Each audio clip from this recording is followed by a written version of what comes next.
Hello student, NEET PYQ series का question number 14। A thin flat circular disc of radius 4.5 centimeter is placed gently over the surface of water. Full stop. If surface tension of water is 0.07 Newton per meter, comma, the excess force required to take it away from the surface. इसके लिए यहां पर चार option दिए गए हैं और ये जो क्वेश्चन है वह नीट 2024 में आया हुआ क्वेश्चन है। आइए इस क्वेश्चन को बहुत अच्छे से एक्सप्लेन करके हम लोग समझते हैं। एक आपका सर्कुलर डिस्क है जो वाटर सरफेस के ऊपर रखा गया है, उसके लिए हमने यहां पर एक फिगर ड्रॉ किया है और हमें पता करना है कि सरफेस टेंशन वाली जो फोर्स है इस डिस्क पर कितना लगेगा।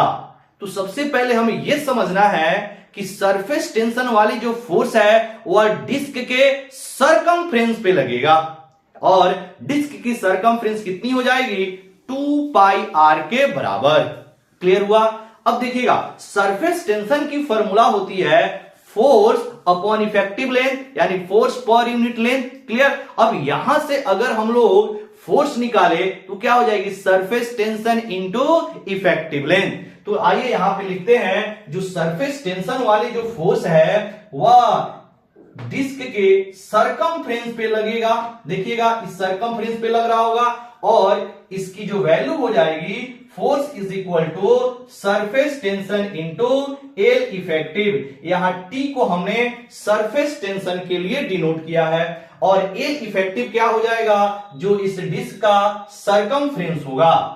तो एक्सेस फोर्स जो हो जाएगा आपका सरफेस टेंशन इंटू 2πr और ये सारी वैल्यू क्वेश्चन में गिवन है। सरफेस टेंशन की वैल्यू दिया हुआ है 0.07 और ये हो गया आपका 2 और पाई की वैल्यू हो जाएगी 22/7 और सर्कुलर डिस्क की जो रेडियस है देखिए क्वेश्चन में दिया है 4.5 सेंटीमीटर।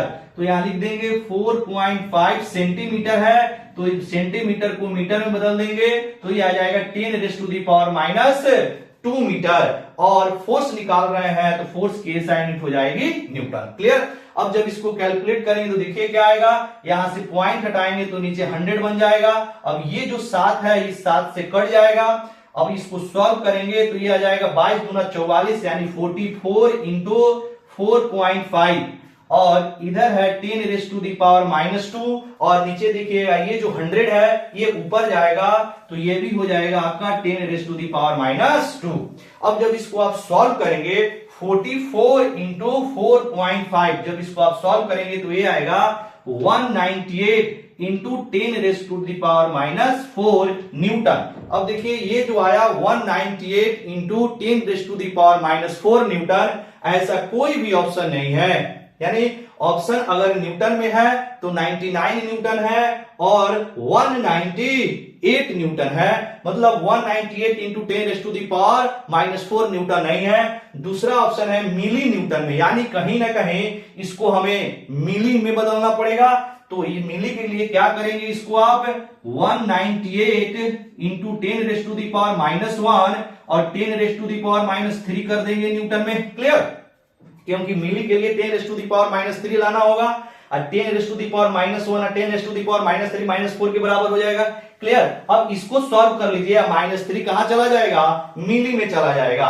तो 198 और 10⁻⁻1 का मतलब डिवाइडेड बाई 10, तो सॉल्व करेंगे तो 19.8 आ जाएगा। 19.8 और 10⁻³ न्यूटन चला जाएगा मिली न्यूटन में। तो सही ऑप्शन हो जाएगा आपका 19.8 milli newton, option number D. Correct option option D हो जाएगा। क्लियर। और तुम क्या था?